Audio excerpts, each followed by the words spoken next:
dialogar com esse tema, aberto, portanto, às questões, colaborações da Assembleia.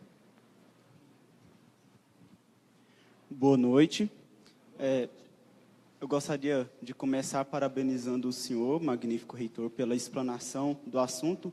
Foi, sem dúvida, muito esclarecedor para todos nós. O senhor iniciou citando Amoris Laetitia, número 72, que as minhas palavras poderia ser traduzida como o casal deve ser testemunhas da cruz de Cristo para todos. Bom, nós vivemos numa realidade em que essa visão, infelizmente, foi deturpada na sua raiz. O mundo já não passa e não quer ter essa mesma visão de um casal. Eu pergunto, então, o que os clérigos, enquanto dever de pastorear, estão fazendo para resgatar e continuar mantendo viva a chama do casal acesa? Muito obrigado pela pergunta, Alain. Nós temos que lembrar que a igreja ela tem uma missão, e a missão de fato é pastorear. E nesse aspecto da própria família, do casamento e dos relacionamentos conjugais, vai estar muito ligado também à ação pastoral de cada paróquia. Então não é à toa que a CNBB colocou aí o documento 100, justamente valorizando as pequenas comunidades, para que o pastor possa conhecer a sua ovelha pelo nome, saber das situações que estão acontecendo naquele povo que lhe é confiado para pastorear. Porque na dimensão em que nós temos hoje, se não houver aquilo que o magistério da igreja está colocando, uma verdadeira conversão pastoral, não tem como atingir essa realidade. Porque muitas vezes nem se fica sabendo que se separou. Porque pelo menos quando, o que eu entendo, né, no ministério do próprio exercício sacerdotal, quando o padre fica sabendo que um casal está com dificuldade matrimonial, ele vai até lá para tentar ajudar a restabelecer a harmonia conjugal. Mas e quando nem fica sabendo? E por que não fica sabendo? Porque às vezes justamente não está próximo de ninguém que esteja próximo ao sacerdote para levar isso. E também não estão dentro de pastorais familiares, as quais a igreja oferece tantas, mas muitas vezes não se tem o conhecimento ou não tiveram também interesse de ir. Por isso que o Papa Francisco está dizendo que precisamos ser uma igreja em saída. Não podemos esperar, porque muitas vezes não nos vêm procurar. Então é preciso ser uma igreja em saída para anunciar e ajudá-los também a conhecer. É isso.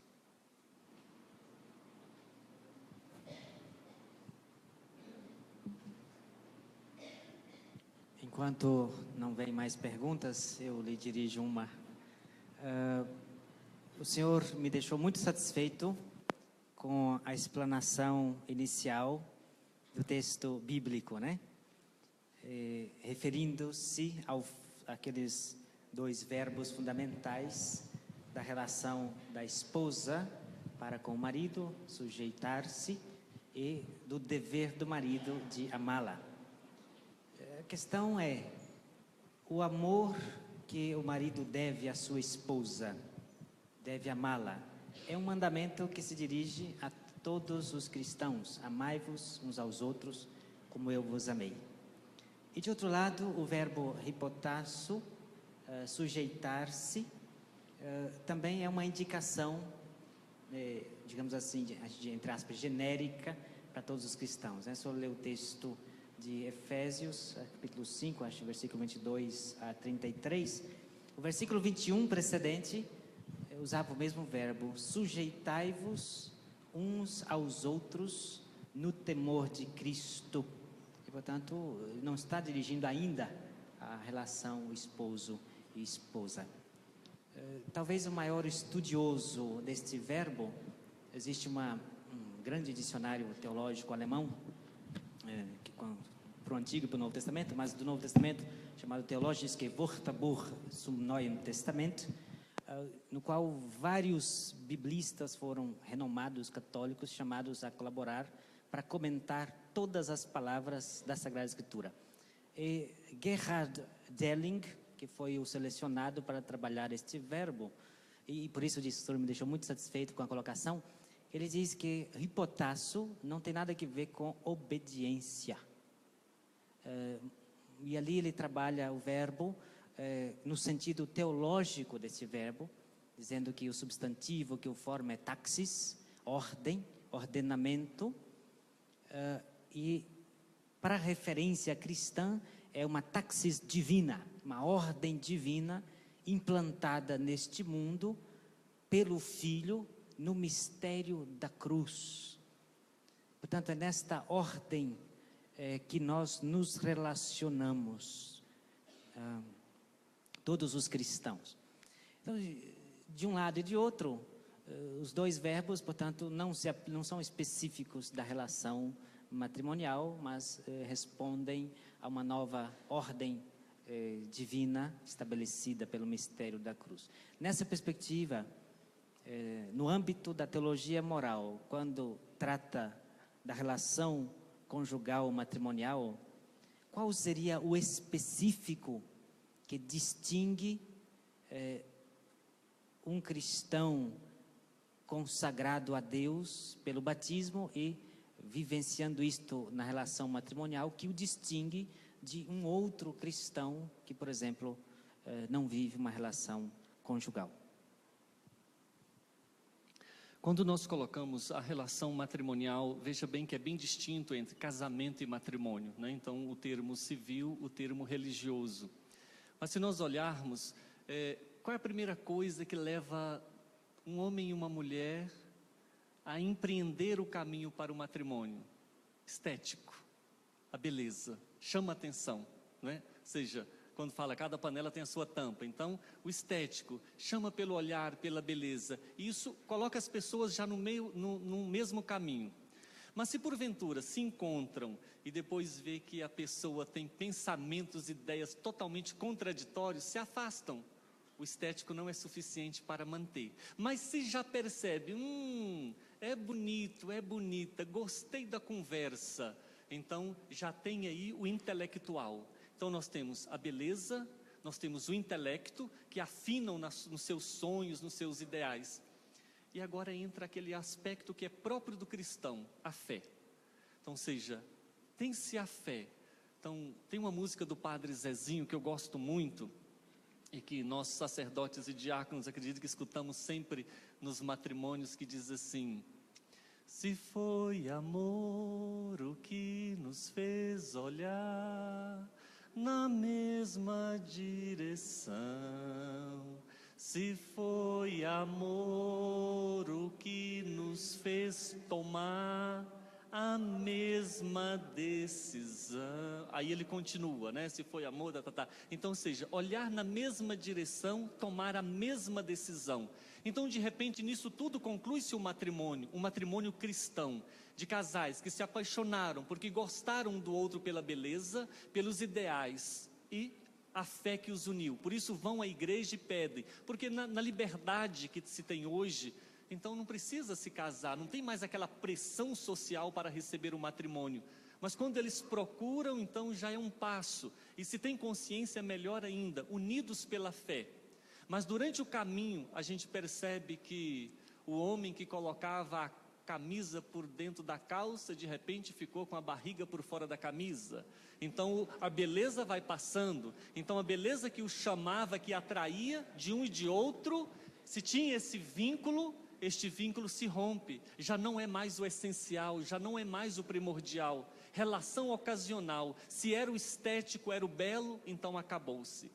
No decorrer do matrimônio e da vida, de repente tem também as contradições, vai se conhecendo melhor o outro, e de repente um discorda ou não concorda com o outro, e já tem as diferenças diante do posicionamento do mundo, da realidade, da criação dos filhos, e assim por diante. Então também a dimensão intelectual, também ela é um elo que pode se romper, depois pode se refazer novamente, como também a beleza pode se fazer uma plástica e se refazer novamente isso aí, mas são vínculos que de vez em quando eles se rompem.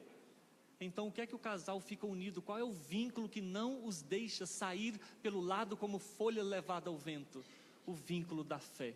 Nós assumimos um compromisso, é um olhar para o outro e dizer, nós não estamos sozinhos. Ou seja, o matrimônio é justamente isso, é receber a bênção nupcial para se tornar um para o outro, conforme o desejo do Criador, quando instituiu o matrimônio, dizendo: e serão uma só carne.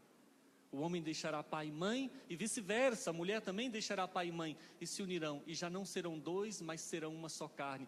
Então, pela fé, esse vínculo não se rompe.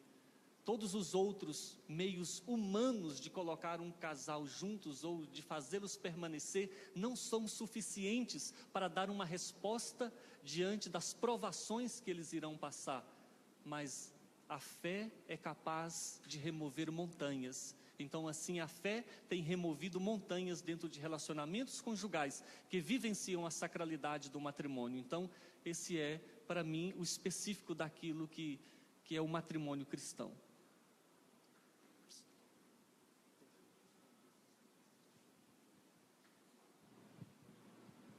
Pronto.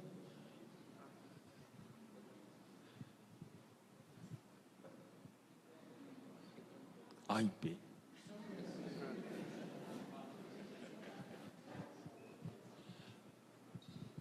Quando eu era jovem, tinha um papa chamado Pio XII, que ele foi papa por 20 anos.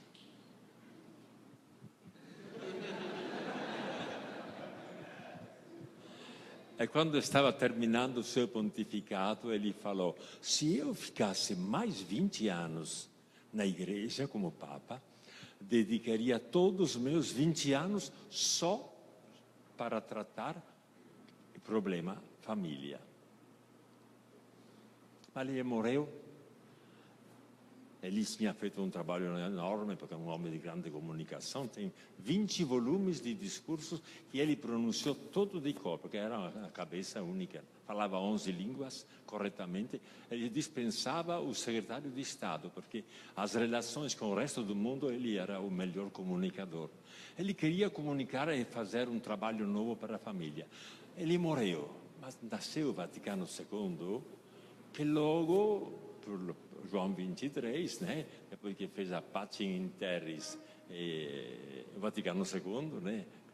Outra encíclica qual que era? Mater et Magistra, muito bem. Ele inventou, nasce o Vaticano II, e logo também um dos grandes temas que foi tratado, né? Na Lumen Gentium, e mais ainda na Gaudium et Spes, começa a tratar o problema da família. Mas logo depois o Papa falou: terminou o Conselho Ecumênico, mas os problemas que se apresentaram agora estão se apresentando. Exige que façamos um outro Conselho Ecumênico.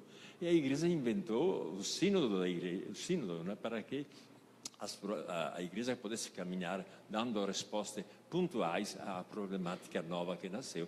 E nasceram 3 ou 4 sínodos sobre a família, né? E estudos e congressos nasceram demais, etc. Né?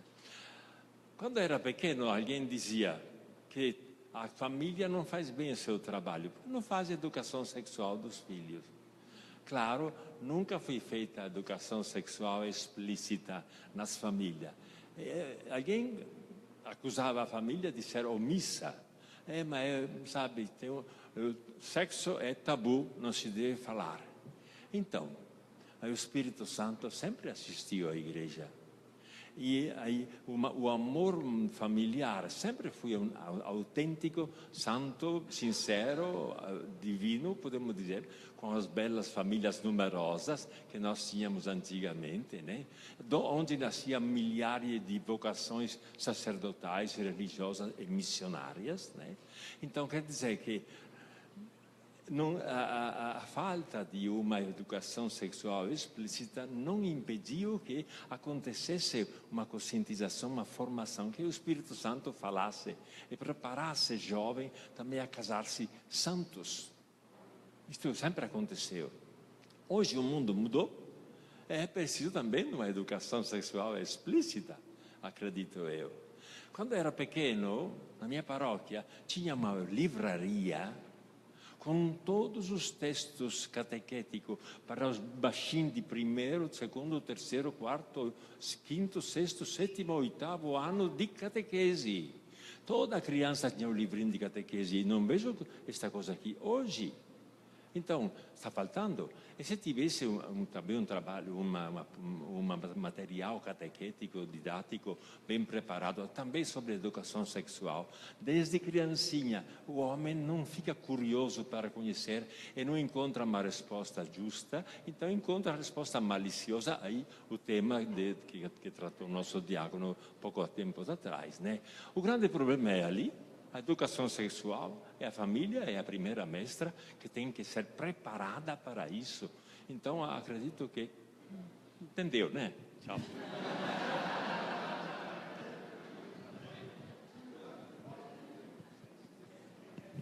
Contribuição. Mais perguntas? Obrigado, monsenhor, pela contribuição. Tem uma pergunta no fundo.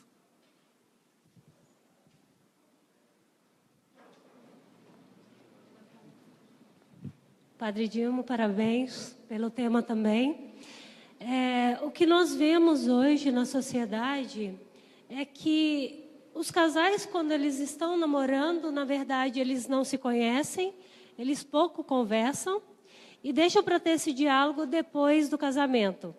E durante o namoro, que era para se conhecer, para conversar, às vezes o que é mais atrativo é o corpo, é o sexo, né? Então, o que a gente vê é que depois que tem o casamento, aquilo que era fácil, aquilo que era tranquilo, porque se discute, vai para sua casa ou não, volta. Depois do casamento, essa discussão tem que ser em casa. E o que a gente vê também hoje é uma sociedade do me satisfaz. O satisfazer o outro, o agradar o outro, isso torna-se cada vez mais pesado, né? Então, a relação de um casal, ela é complexa. E tem dia que você ama muito, tem dia que você ama pouco. O estético ele vai cada vez mais diminuindo, porque o envelhecer traz uma beleza diferente, né? E eu, que tenho quase 18 anos de casada, eu percebo assim, que tem dia que você ama muito e tem dia que você ama pouco. Mas a relação da admiração, a relação do cuidado do outro, faz com que você perceba que isso vale a pena. Esse doar, essa submissão, ela não é pesarosa porque você vê isso no outro também. Então, o casamento, ele é essa troca, esse doar-se e receber. E a partir do momento que não se tem isso, ele vai acabando. E é o que a gente vê hoje, né? O imediatismo, o você querer tudo e não dar nada. Então, tem que ter também uma mudança de pensamento para que as relações sejam mais duradouras. E toda vida, ela sugere uma renúncia, assim como o matrimônio, assim como a vida religiosa. Então, às vezes, é necessário nós renunciarmos para viver cada vez melhor.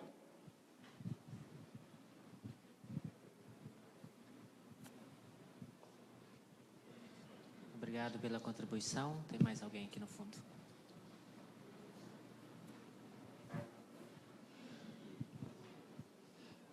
Padre Dilma, eu gostaria de entrar um pouquinho na questão da utilidade. Às vezes, hoje, em âmbito vocacional, as pessoas dizem que eu vou ser isso, eu vou ser aquilo para ser feliz. Mas também no âmbito da sociedade, né? A pessoa faz alguma coisa para ser feliz e de repente chega naquela coisa, aí lá tem as dificuldades e confunde felicidade. Às vezes na igreja também percebemos isso, né?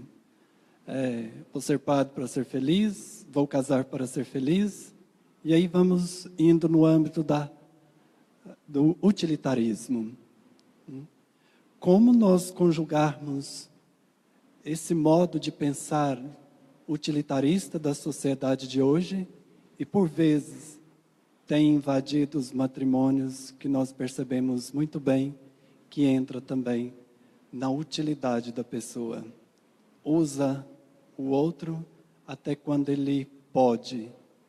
Quando ele não dá mais aquilo que eu preciso, eu o abandono. Como nós resolveremos esse problema? Ou pelo menos uma tentativa.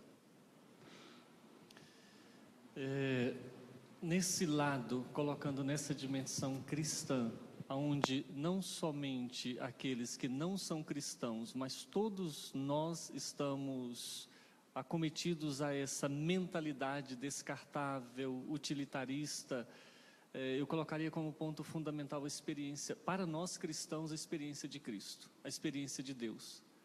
Porque assim, hoje é uma das palavras que as pessoas não querem ser ouvidas, principalmente fora da igreja, mas também dentro da igreja, a palavra sacrifício, sacrificar-se, ou seja, o amar até doer. Então, a hora que tem o primeiro incômodo, pula fora do barco, já não me serve mais. Então, se nós não tivermos essa dimensão do sacrifício, e aí nós fazemos uma relação íntima à cruz de Cristo, então, de fato, quando surgir as primeiras dificuldades, abandona-se o barco. E lembra-se aquilo, né? Quem não sabe tocar um violão pode dar 10 que não vai saber tocar. Então pode passar por 1, 2, 3, 4 casamentos e vai seguindo, porque na hora que é pedido a doação e a gratuidade, não, porque daí entra aquela questão do próprio egoísmo. Então, quando nós falamos assim, a sociedade atual é uma sociedade egoísta, e o egoísmo é a raiz de todo o pecado do homem, porque ele só pensa em si mesmo. Então tudo é ordenado de maneira a satisfazer-se a si mesmo. E aí a gente contrapõe o Evangelho, onde Cristo não realizou um milagre ou uma ação em favor de si mesmo, mas sempre em favor do outro. Então assim também o ser humano, sempre ele vai se realizar na medida em que ele se der ao outro. Nessa semana foi falado sobre isso, né? Liberdade e amor. Então, ou seja, ele se realiza quando ele se dá, não quando ele se prende a si mesmo. O homem, ele tem um coração que somente o infinito pode preenchê-lo. E quando ele procura preencher o seu coração, alma, com coisas finitas, ao invés de diminuir este vazio, ele só cresce, porque está procurando encher com coisas erradas. Então, desta maneira, eu colocaria o olhar de fé novamente, ou seja, essa experiência de Deus que o faz suportar as dores, o sacrifício. Quando comentava, né, ter uma criança, um filho anencéfalo, não é um prazer, né? Para um pai e uma mãe, ter uma criança anencéfala não é prazer, mas é dever cuidar. E aí é onde entra sacrifício. Então, se é um amor descartável, nós entramos em alguns matrimônios que a partir do momento em que tiveram uma criança, entre aspas, né, não igual às outras, ou anencéfala, ou portadora de alguma necessidade especial, os casais não tiveram a força de ficarem juntos e por causa disso se separaram. O que é que faltou aí? Dimensão de sacrificar-se pelo outro, que é totalmente o contrário de satisfazer a mim mesmo.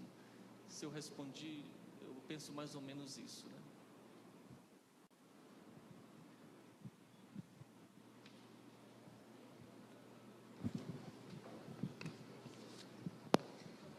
Boa noite, Padre Dilma. Parabéns pela explanação. O senhor falou aqui sobre uma diferenciação entre a relação nupcial e a relação ocasional. E o que se vê hoje é uma grande adesão a esse tipo de relação ocasional.